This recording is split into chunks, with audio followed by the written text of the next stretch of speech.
you are here. Welcome to Yes Classes. Today we are going to learn how to write a debate. First we will learn the format of the debate. Then we'll look into a couple of examples. We will also learn some tips to write a presentable debate. The title of the debate generally carry 1 mark. The content of the debate 4 marks. The expression which is subdivided into grammar and the style of writing 2.5 marks each. Total 5 marks.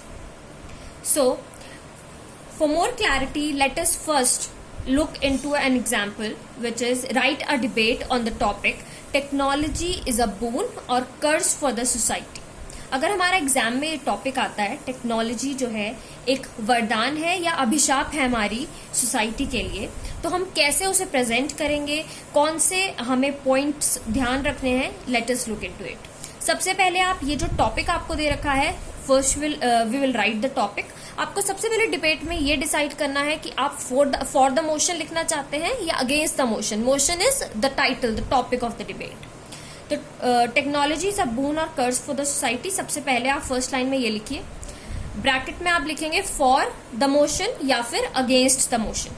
Then we'll start the debate with a quote और a survey report और a fact.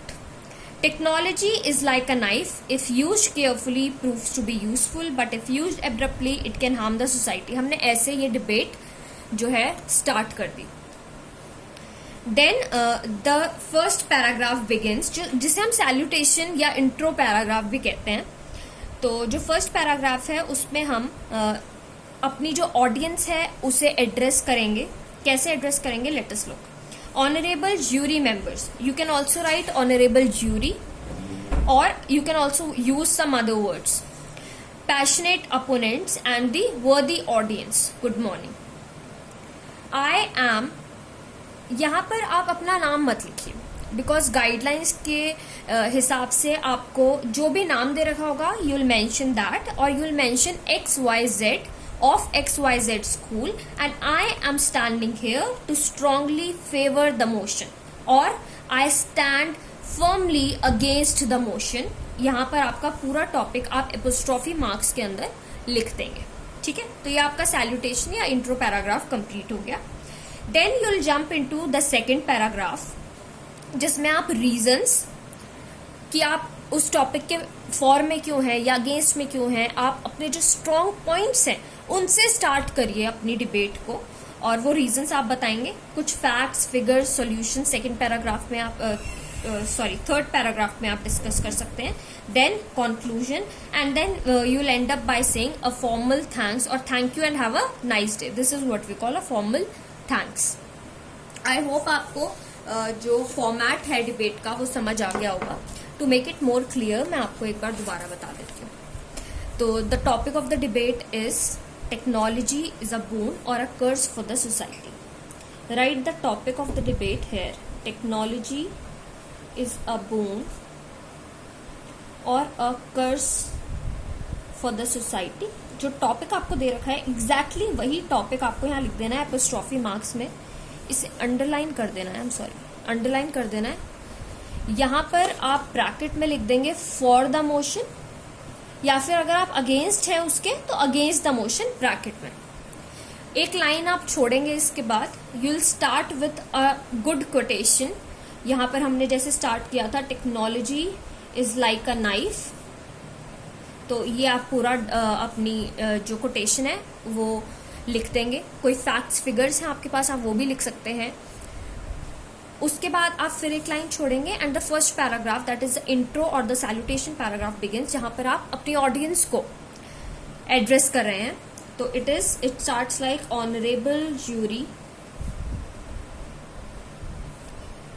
वर्दी opponents and the august assembly. Good morning. I am XYZ या फिर अगर आपको नाम दे रखा है of XYZ school and I am standing here to strongly favor the motion or I stand firmly against the topic. आप ये फर्स्ट पैराग्राफ जो आपका है वो कंप्लीट हो गया. सेकेंड पैराग्राफ में आप कुछ रीजंस डिस्कस कर सकते हैं, उसके सॉल्यूशन, अगर कोई रीजन है तो उसके कुछ ना कुछ सॉल्यूशन भी होंगे. First paragraph, second paragraph, third paragraph में आप सॉल्यूशंस डिस्कस कर सकते हैं. फोर्थ पैराग्राफ में आप एक पॉजिटिव नोट से या किसी कंक्लूजन से आप एंड करिए तो बेटर होगा. And then you will simply write thank you and have a nice day, have a lovely day. You must not forget to write thank you or thank you for being so patient, because इसके भी marks होते हैं. So take care of that. Now let us look into a sample example, जिससे आपको और भी अच्छे से पता चल जाएगा कि आपको किन पॉइंट्स का ध्यान रखना है और कैसे सब कुछ करना है. तो the topic of the debate is technology is nothing but a threat to environment. ये देखते हैं हम डिबेट कैसे लिखनी है. यहाँ पर आप डिबेट का टॉपिक लिख देंगे. डिबेट का टॉपिक क्या है? Technology is nothing but a threat to environment. यहाँ पर टॉपिक लिखेंगे डिबेट का. यहाँ पर आप फॉर लिख सकते हैं ब्रैकेट में, या फिर फॉर द मोशन. ये फर्स्ट पैराग्राफ हमने स्टार्ट किया कुछ फैक्ट्स, कुछ फिगर्स से. Let us read. Every year tons of plastic bags are discarded of around the world, filling up the oceans and the land. Few years back, the disposal of CFLs caused more than 1 lakh fishes to die in the Indian Ocean. My august audience, what do you think I'm talking about? एक question हमने put up कर दिया. Then yes, I'm talking about the harm which technology has caused to the environment. ये आपका first paragraph हो गया, जिसमें आपने कुछ फैक्ट्स और फिगर्स डिस्कस कर दिए. आपकी स्टार्टिंग ही बहुत ज्यादा प्रेजेंटेबल हो. तो आई विल ऑलवेज सजेस्ट कि आप डिबेट को एक कोटेशन से, कुछ यूनिवर्सल फैक्ट से, कुछ एक्सप्रेशन से स्टार्ट कीजिए. Then first paragraph begins. Salutation paragraph. Eminent jury members, formidable opponents and the august assembly, good morning. I am Mahima Gulani. यहाँ पर आपको जो भी नाम दे रखा होगा आप वो लिखेंगे, या XYZ लिखेंगे. And I am standing here to strongly favor the motion. Apostrophe में पूरा topic, and you can underline the topic. I would suggest to underline the topic. Then the second paragraph begins. Oh, my worthy opponents are favoring this technology which has taken away the lives of so many innocent species. तो वो start ही ऐसे कर रहे हैं कि कहीं ना कहीं I am not able to understand how can you support the technology जिसने इतने सारे इनोसेंट स्पीशीज की जान ली है. What a pity. I pity your thinking, you know. Please allow me my vigilant audience. हम ऑडियंस को एड्रेस करते हुए ये कह रहे हैं. Please allow me my vigilant audience means august audience, reverent audience or worthy audience, to remind you that the one who has the right to take away life, जो right है life देने का और लेने का, it's only with the God, you know, with the Almighty God, and when someone else commits this, it becomes a crime. यहाँ हम technology की को एड्रेस करते हुए कह रहे हैं कि we all know कि लाइफ देने का, लाइफ लेने का हक सिर्फ भगवान का है, and when someone else commits this, it becomes a crime. तो मैं सिर्फ ये नहीं कहूँगी कि टेक्नोलॉजी एक a threat है. I'll not call technology only a threat to nature. Indeed, I'll call it a dragon which slays, which kills environment under the pretense of keeping it alive. उसके बाद हमने अपने ओपिनियन, अपना view point, अपना thought process समझाते हुए ये बोला, in my opinion, technology is a killer, a murderer and a criminal of nature. But I could easily judge by listening to the points of my passionate competitors that they have tagged 21st century as the age of technology. इसे आप underline भी कर सकते हैं, apostrophes में भी डाल सकते हैं, A बड़ा है, ठीक है. But alas, they fail to see the dangerous sight behind this fascinating world. ये जो attractive world है ना, जो टेक्नोलॉजी ने बना के रखा हुआ है, उसके बिहाइंड जो सच्चाई है वो मेरे अपोनेंट शायद देख नहीं पा रहे. Let me clear what the सच्चाई, what the truth is. Age of technology seems and sounds very interesting, but behind this lies the smoke which has covered the beautiful colors of flowers, pollution which has taken away the aquatic life, global warming which has melted our glaciers. ठीक है, हमने ये बता दिया कि technology ने actual में हमारे नेचर को, हमारे एनवायरनमेंट को क्या दिया है। ठीक है, दूषित कर दिया है, जो ग्लेशियर्स हैं वो मेल्ट होते जा रहे हैं due to global warming. Actually, technology has left the environment in a miserable, in a pathetic state. बहुत ही गंदी कंडीशन में लाके environment को खड़ा कर दिया है, और हमारी जो imagination है वो कहाँ तक है, let us see. And we have imaginations of settling down in outer space in a different environment after the complete destruction of the earth. But actually, फिर से एक reverent एक question पूछा है अपनी audience से, या लोगों को, ऑडियंस को एड्रेस करते हुए, but actually are we advancing that fast? Are we not producing destructive technologies at a much faster rate than such advancement?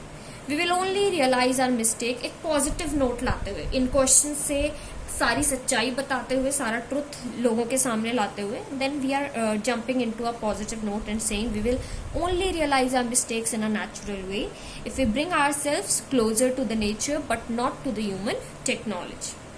उसके बाद ऑडियंस को एड्रेस करते हुए लास्ट पैराग्राफ में हम क्या कह रहे हैं? Permit me my reverent audience to put all my points aside and ask you a simple question. If technology जो है एक वरदान है हमारे इन्वायरमेंट के लिए, then why do we still need to observe the earth day and the environment day every year? Why?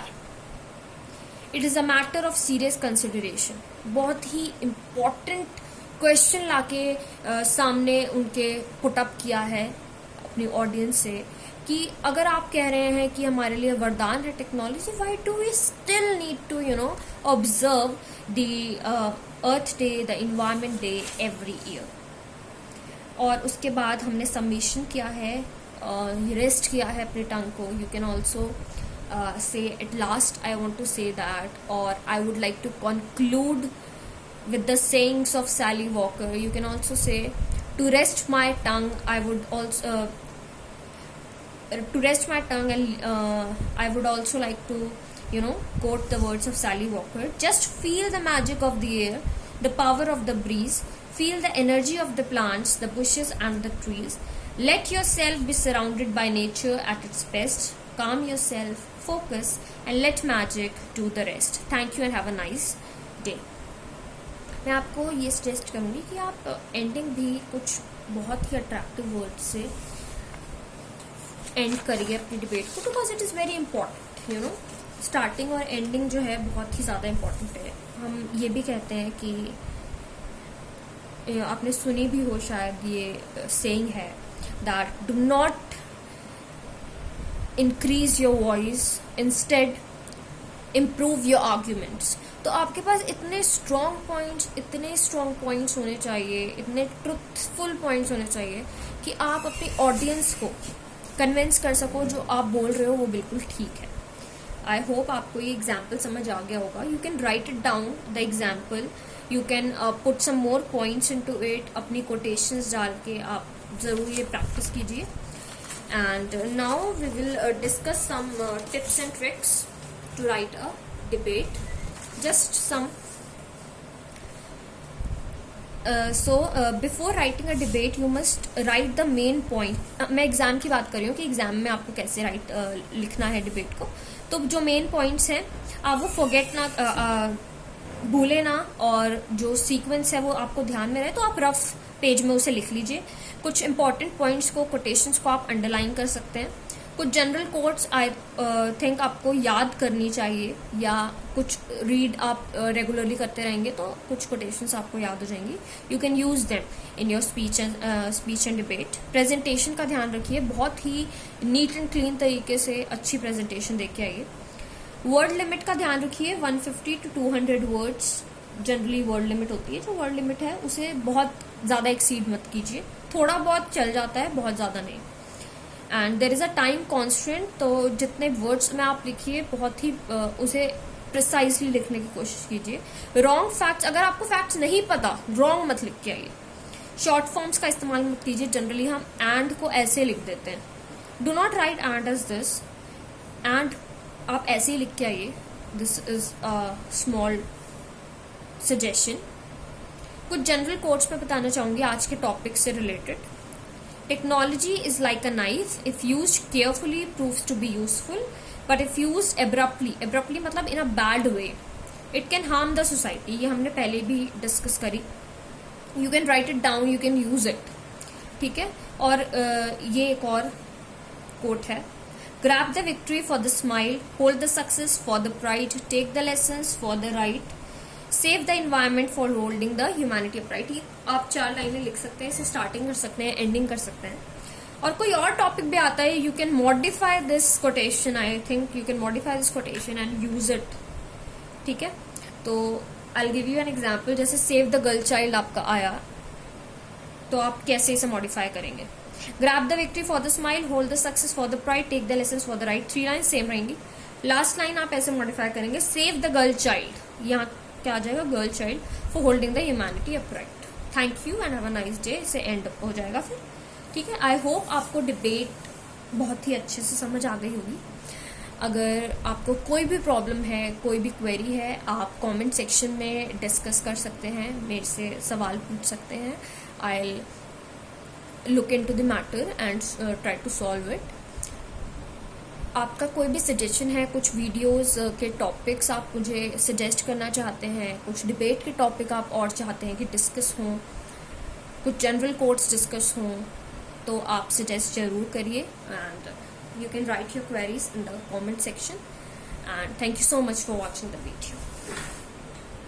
I hope this video was useful. Like, comment and subscribe to my channel for more such videos. Till then, take care and stay safe.